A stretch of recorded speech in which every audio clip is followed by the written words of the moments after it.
over here. We're learning the laws of Shabbat at the moment. We've already done more than 120 installments of it. This is a book, the second edition of the Yalkut Yosef. We've been learning in the previous installment, all within regards to shearing. We call that gozes on Shabbat. And in today's session, we're going to be talking about erasing on Shabbat. There's another melacha, mohek. We call this in Hebrew. Naturally, we're now in Siman 340 here in the thing. So I'm going to start off on halacha Yud Bet. We're continuing with the Siman, and we're going to make progress over here. Okay, Yud Bet. Hamochek b'Shabbat dio shalakla o shavash ala pinkas im yesh b'makom hamechika kedei lichtov shtei otiyot chayav. What's going on over here, friends? One who erases ink from parchment or rubs out letters inscribed in wax on a ledger on Shabbat is going to be guilty of a capital offense of Shabbat desecration. If the space he erased is large enough to write 2 letters on it of it, that'll be the condition of it. Yud Gimel. Uga או שוקולד שכתוב עליהם כמין אותיות מותר לשוברם בשבת כדי לאוכלם ואין לחוש משום מוחק בשבת.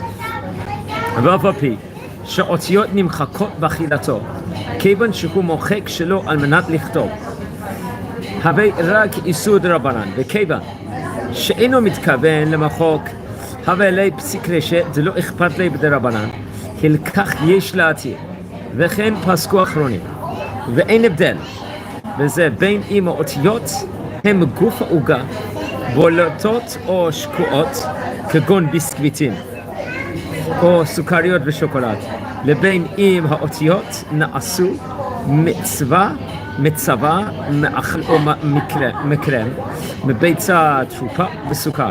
ואפילו כשסוכר את האותיות, ואפילו כששובר את האותיות בידו לשם אכילה, יש להקל.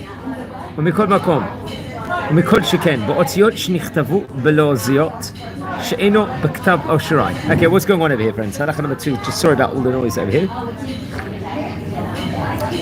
It's allowed to eat cake or chocolate on Shabbat, even if it has letters shaped in it and one must break them in order to eat it. This is not an act of melacha of mochek, since one does not erase here in order to write anything in its place. Although our sages over here forbade the act of erasing in any case, the person eating the cake has no intention of erasing. He wishes only to eat it. Therefore, this is a case of psik reshet de lo ichpat lei drabanan, and it's going to be allowed. This is the ruling of the poskim.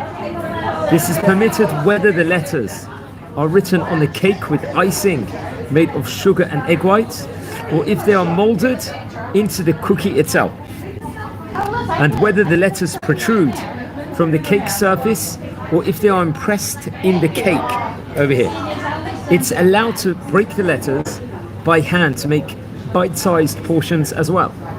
This leniency has an even stronger basis if the letters are of some other than square Hebrew letters, since some poskim ruled that the Torah forbids the writing of square Hebrew letters and not our circular script or any foreign script over here. That's what is written over here. Friends, we're on halacha Yud Daled now over here.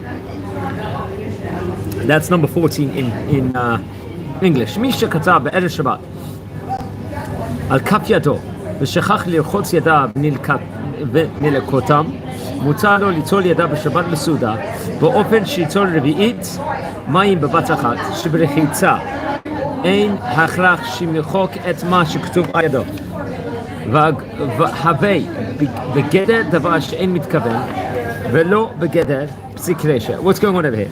We're talking about someone that's written on his hands before Shabbat. If he wants to wash his hands, he could be erasing. If someone wrote on the palm of his hands before Shabbat and forgot to clean it off, he may nevertheless perform the mitzvah of washing hands before Shabbat meals until at Yadayim.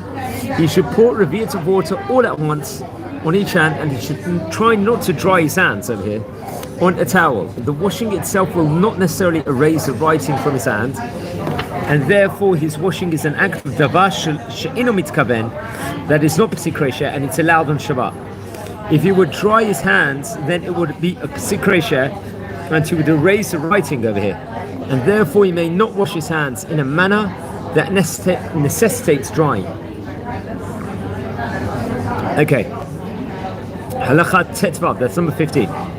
תפי ספר שנדבקו זה בזה שלא בשעת עשייתן, אם זה במקום שאין שם אותיות, מותר לפתחו בשבת כדי לקרוא בו, אבל אם נדבקו במקום הכתב, יש אומרים שאין לפתחו בשבת, ויש חוקים. One may use toilet paper on Shabbat even if there is writing on it, so long as there is no writing in square Hebrew letters. Although it's inevitable that one will erase the writing, it is a pisik reshe de la nihale de Rabbanan, and it's allowed. If there are square Hebrew letters on the paper, it's forbidden even on weekdays, even if there are no words of Torah on the paper, since it's degrading the sanctity of the letters themselves. Wow, very interesting.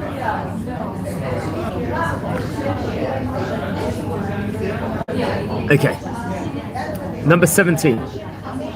י' זין, הקורע שקיות ניילון שיש בתוכם דברי מאכל, מותר לו לקוראן אף במקום האותיות, ואין זה נחשב כמוחק במה שקורה במקום האותיות, שאין דרך מחיקה בכך, וגם אינו מתכוון למחיקה. What's going on here, friends? Number 17. When opening plastic bags of food on Shabbat, it's allowed to tear the bags even where there is writing over here. This is not considered an act of the melacha over here of mochek, since this is not the normal manner in which one erases. Furthermore, the person tearing the bag has no intention of erasing, and therefore it's a case of pasik reshet de la nihale de Rabbanan. Very interesting. And now, friends, we're in halacha number 18, naturally called Yud Chet over here in halacha.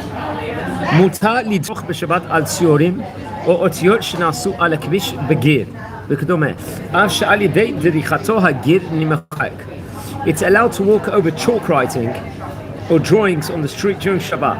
Even if one erases a writing inadvertently while walking on it, it's allowed, since it's a case of pesik resha de la niha le de Rabbanan. Number 19. Yutet. Garbaim או נעליים שרשום עליהם מספרים או אותיות, ובמשך זמן לבישתם בהליכה והם האותיות נמחקות ונעלמות, מותר ללבושם בשבת ואין בזה איסור מוחק כלל. What's going on here, friends? It's allowed on Shabbat to wear shoes or socks that have characters written on their soles, even though the wearer gradually erases these characters as he walks around. This is a case of pesik resha de la nihale de Rabbanan. Furthermore, it may not be a case of pesik resha at all, since it's not inevitable that each step one takes causes some of the writing to be erased. Now we're going to talk about koteb, writing. We call that naturally in Hebrew. Another section in of itself, very similar. I'm just going to take a half-minute break. Hold on. Hi, yes, sorry about that. Just a quick interruption that was. We're talking about the Av Malach of Koteh, the new subsection now, of writing characters on a permanent surface on Shabbat. There's a whole introduction here in the Alkut Yosef, but I will just read out from here. When Simon 340, Halacha number 20 over here. What's the definition of Koteh over here? How do we define it?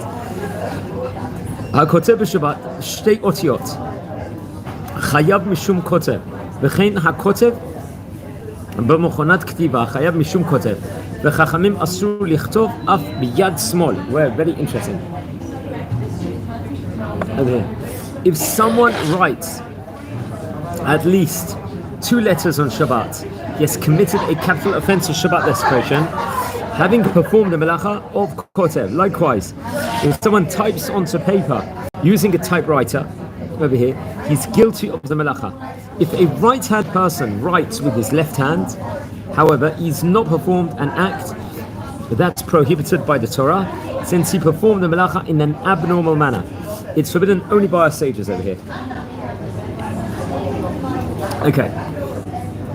Halacha 21, Chaf Aleph. יש להיזהר שלא לכתוב באצבעו במשכין שעל השולחן.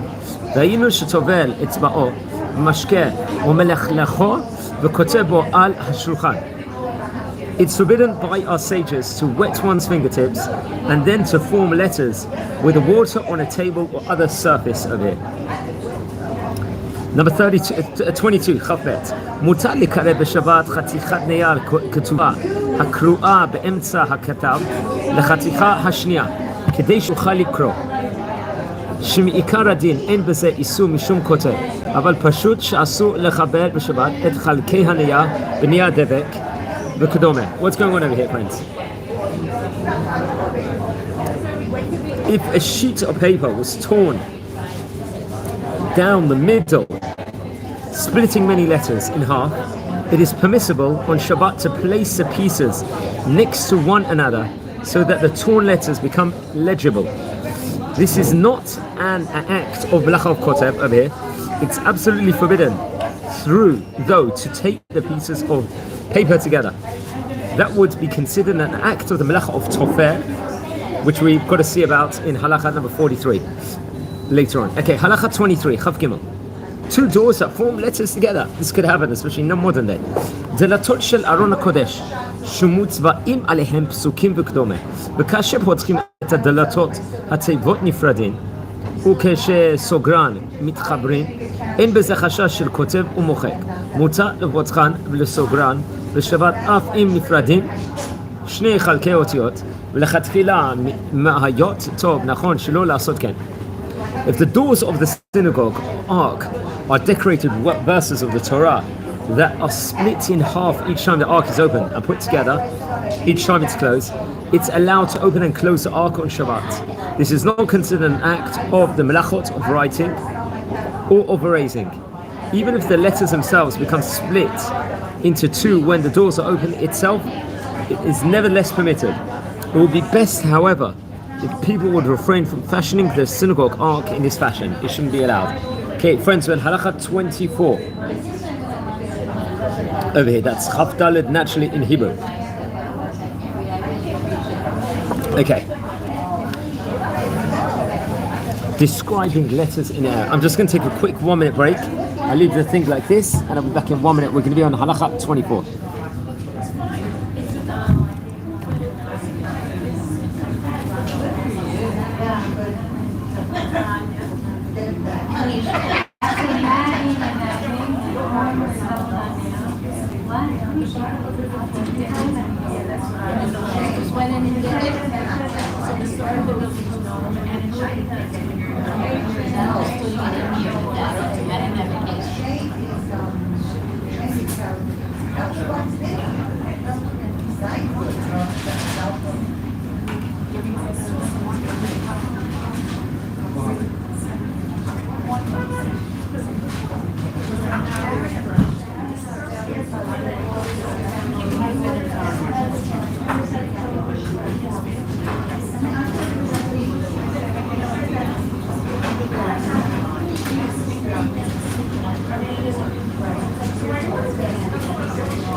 Yeah, sorry everyone about the wait over there. Thanks for waiting. Thanks for all the good wishes, everyone that's written comments over here. It's a live YouTube stream we are doing at the moment. And we're talking all about Kotev at the moment, another subject about writing on Shabbat over there. Just going to get back to the position we were in. Friends, we're in Halacha 24 over here. That's כף ד' naturally. מותר לרשום באוויר כמין אותיות כדי לרמוז לחברו איזו דבר, וכן מותר להוליך את אצבעו על שולחן נגוב כמין צורת אותיות. כיוון שאין רישומו ניכר כלל. What's going on here? It's allowed on Shabbat to describe letter shapes in the air with one's fingers in order to give a silent message to a friend. Likewise, one may make believe one is writing with a finger on the table in view of someone who reads imaginary letters. That's going to be allowed. This is not an act of writing since there is no mark being made at all. Pressing a fingernail onto a page. What's it in? 25. Chafei. מותר לרשום בציפורן ידו קו פשוט לסימן על גבי קלף או ספר כמו שרושמן מין לסימן שאין זה דבר המתקיים ולבד שלא יעשה צורת אותיות ואפילו אותיות לועזיות או צורות ספרות ואם רושם באיזה כלי שעושה רשימה עמוקה יותר אסור ומותר לקפל דף בספר כדי לסמן את המקום אף שבמקום הקיפול נוצר רושם שניכר ומתקיים. What's going on here, friends? 25. It's allowed on Shabbat to press one's fingernail onto the margin of a page in a book or a sheet of parchment to mark the place, since such a mark is only temporary. One may mark only a simple slash, however, and not form the impression of any letters in any language or any numerals. It's forbidden, however, to make even a simple mark with an implement that makes a deep and more permanent impression. It's allowed as well to fold over the corner of a page into a bookmark, in a book to mark one's place, and even if it forms a permanent crease in the paper. 26, number Chafvav, במקום צורך גדול יש לסמוך על פוסקים הסוברים שכתב שאינו כתב אשורי אינו אסור אלא מדרבנן ולכן במקום הפסד גדול מותר לומר לגוי לכתוב בכתב שלהם כגון אנגלית וערבית דהווה שבות לשבות במקום הפסד. What's going on? There are poskim who rule that writing any character other than square Hebrew letters on Shabbat is forbidden only by our sages. Therefore, when someone stands to incur a hefty loss of money, otherwise he may rely on this opinion and instruct a non-Jew to write something in another script, such as in Latin or Arabic characters. This is the case of Shvut, the Shvut, when it is urgently needed to avoid a loss. 27. Chaf Zayin over here. ספר שכתוב על חודי הדפים שלא אותיות באשורית וכאשר פותחים את הספר מפרידים את דפיו אין האותיות ניכרות וכאשר סוגרים את הספר חוזרות האותיות וניכרות.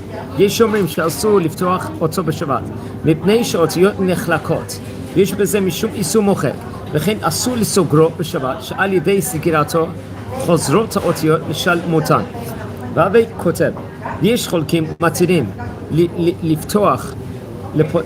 לפתוח ולסגור אותו משום דהווה כדלת שנפתחת ונסגרת בשבת ואין בה משום בניין וסתירה וכן עיקר לדינה שאין בזה לא משום כותב ולא משום מוחק ומכל מקום לכתחילה אין לרשום או להחתים איזו חותמת על חודי הדפים כדי לחוש לפוסקים המחמירים בזה.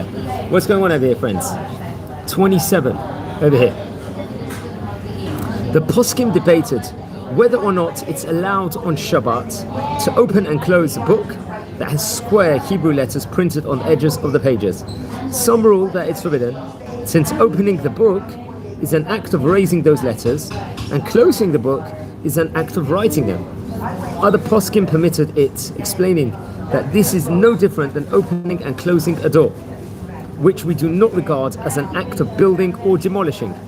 Technically, the halacha follows the second opinion, and it's allowed to use these books on Shabbat. However, one should refrain from writing or stamping square Hebrew letters on a book in deference to the poskim who ruled it is forbidden. Okay, now strict thermometer over here. Number Chavchet over here. Number 28. כבר ביארנו לאל שבמקום צורך מותר להשתמש בשבת במד חום העשוי כרצועות סרט ואם יש לחולה החום נראות אותיות וכשמסירים אותו מעל מצח החולה האותיות נעלמות כלאומות שבאו ואין בזה לא משום כותב ולא משום מוחק. What's going on? 28 over here. כ"ח. As we explained above, it's allowed on Shabbat to use a strip thermometer that when placed on a person's forehead illuminates the numerals corresponding to his body temperature, and it becomes dark when removed from the skin. This is not considered an act of writing or of erasing. Now 29 כ"ט. הנועל מנעלים שבסוליה שלהם חקוקים אותיות וצורות בולטות או צורות הסמל המסחרי ובדרך הליכו על אדמת החול או השלג נחרטים האותיות והצורות בקרקע ונראים לעין.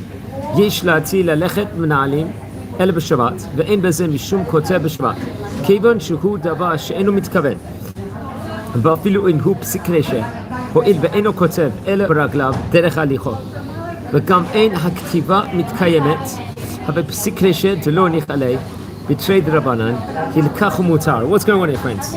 29. Many brands of shoes have the brand name or the logo engraved in the sole. Now when someone wearing them walks on sand or snow, the shoes imprint that name onto the ground. Nevertheless, it's allowed to wear these shoes on Shabbat, and it's not forbidden as an act of writing. The person walking has no intention of writing, and although it is inevitable to happen, if he walks on soft surfaces, this is not the normal way of writing. Furthermore, the letters imprinted in the sand or snow will not last more than a short period of time. Therefore, this is a case of Sikreshe de la Nihele, concerning an act that's forbidden only by a combination of two injunctions of our sages, and it's going to be allowed. Okay, friends, combination lock. What's it in over here? This is number 30. Okay, halacha lamed. Mena'ul מספרים הבנוי באופן שעל ידי קבע נכון של גלגלים בספורות מסוימות ניתן לפתוח את המנעול מותר להשתמש בו בשבת ואין בזה חשש כותב. It's allowed on Shabbat to use a combination lock which has a series of rings that must be positioned so that they display a particular set of numerals in order to be opened.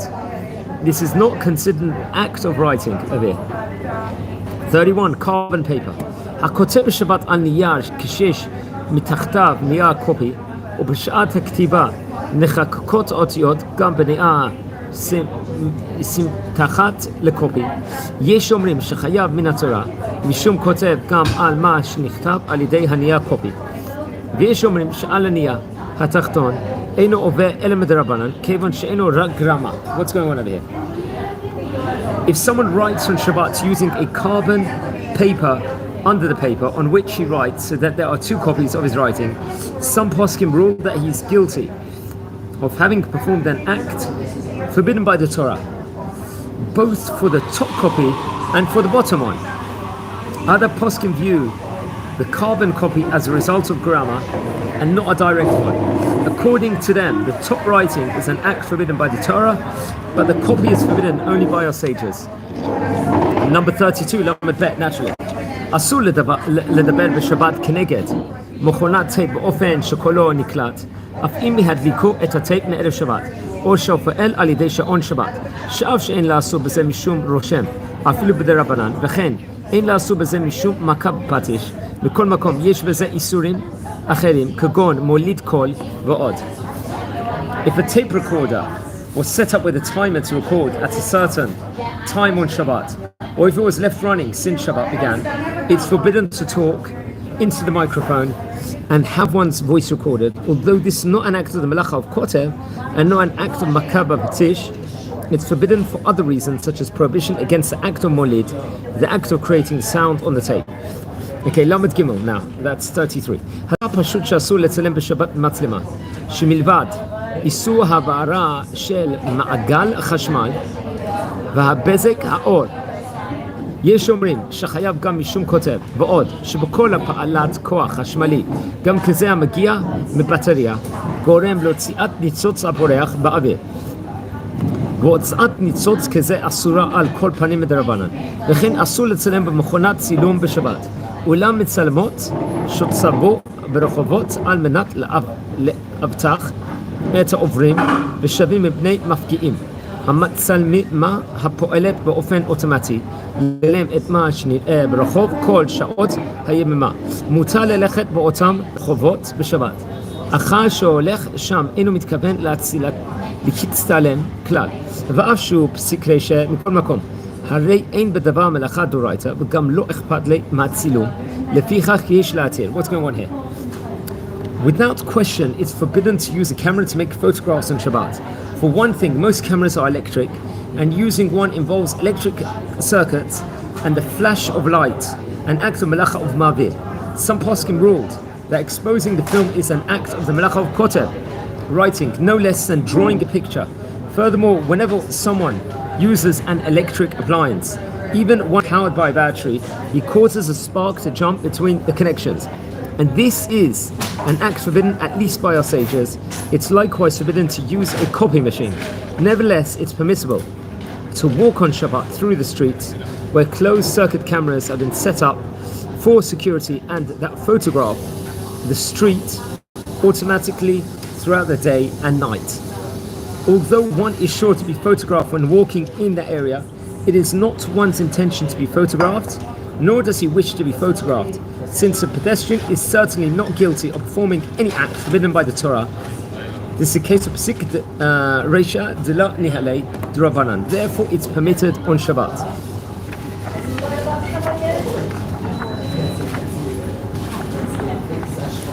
Okay, friends, we are now on halakha number 34. That's Lamed Daled naturally over here.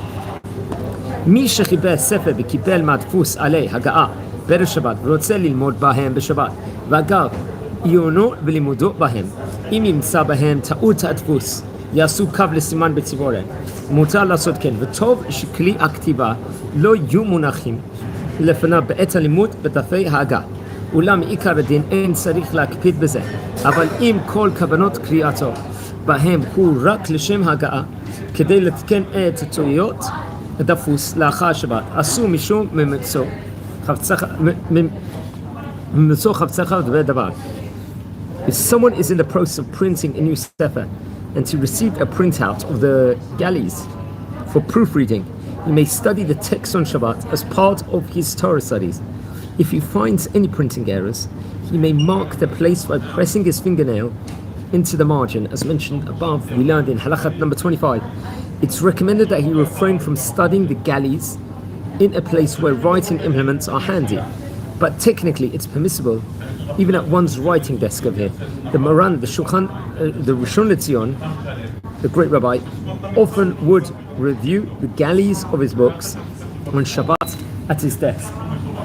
Also, it is forbidden, however, to read the galleys on Shabbat solely for the purpose of proofreading and not for the sake of Torah study. This can be likened to someone who inspects his field on Shabbat to see what jobs will be needed during the week, which our sages obviously they forbade based on the verse from engaging in your mundane pursuits. Disappearing ink, number 35, Lamed Hey, in the halakha. Okay.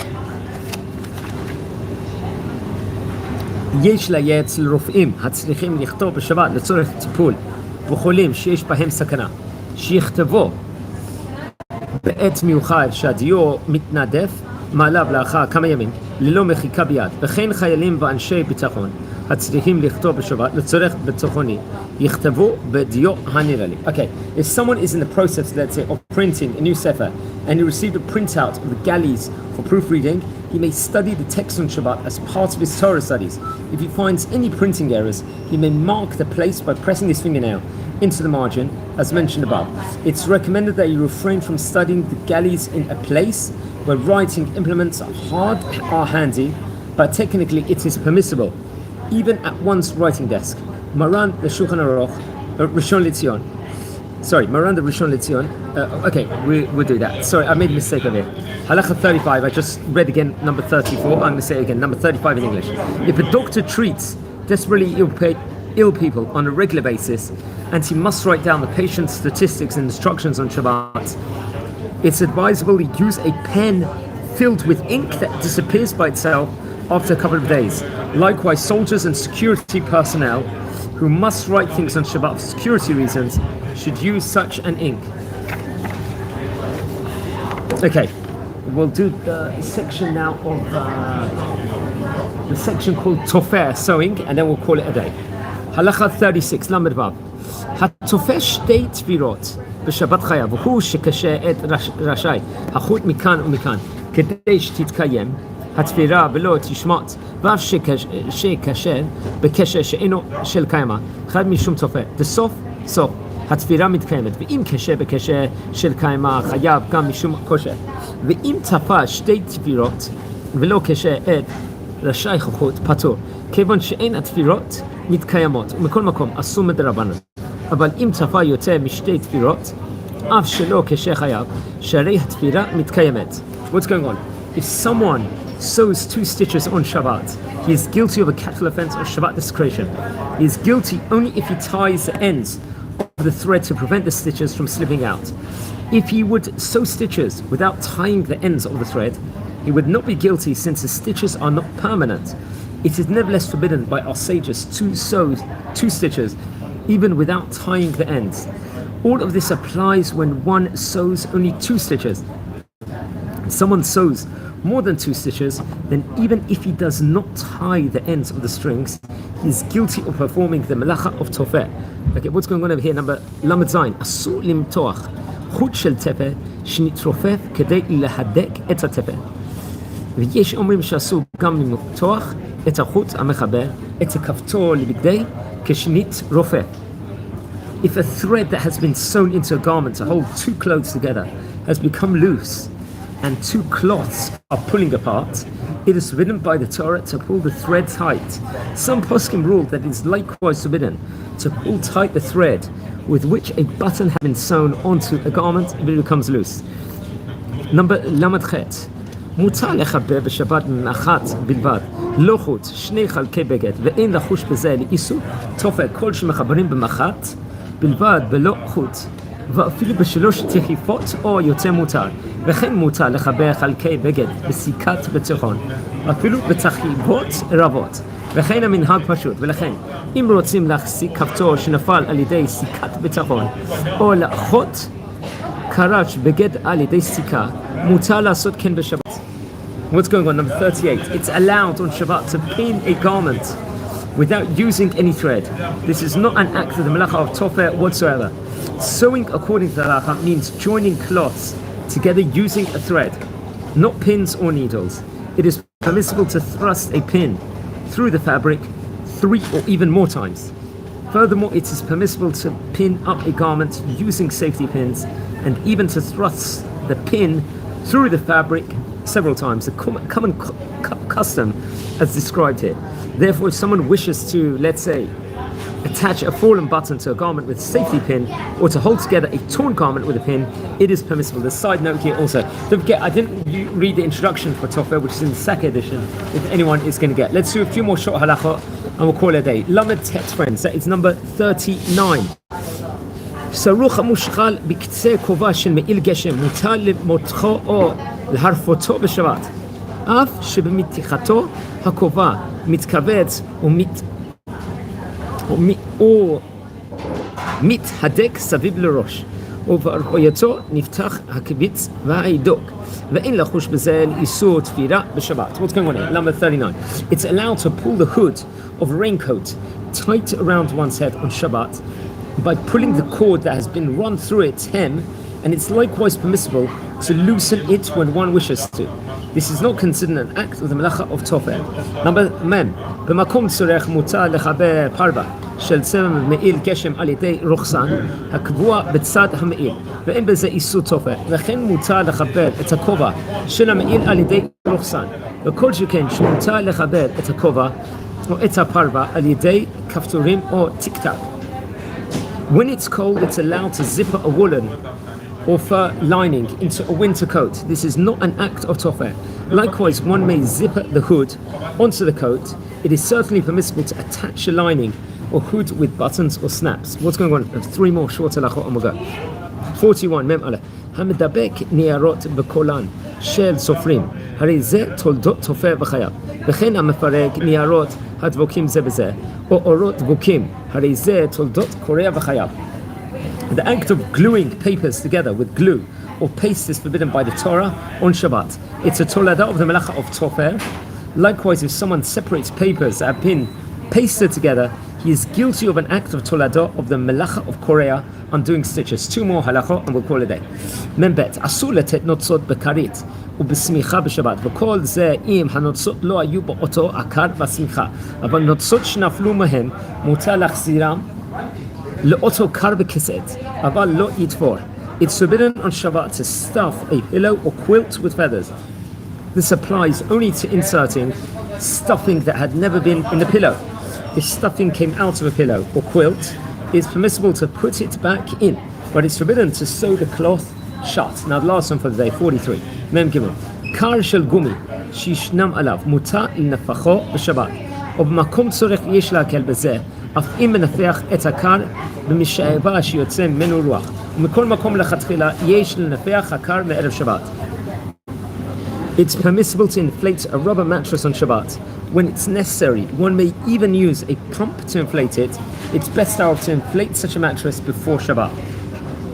Friends, the next topic we're going to talk about is korea, tearing fabric on Shabbat, which will be halacha number 44. Wishing you all a good day. This is Lulu Nishmat Rabbi Leo D's wife and his 2 daughters. Wishing you all a great day, guys. Don't forget to subscribe to the channel and hit the like button also, and watch over the previous videos and share.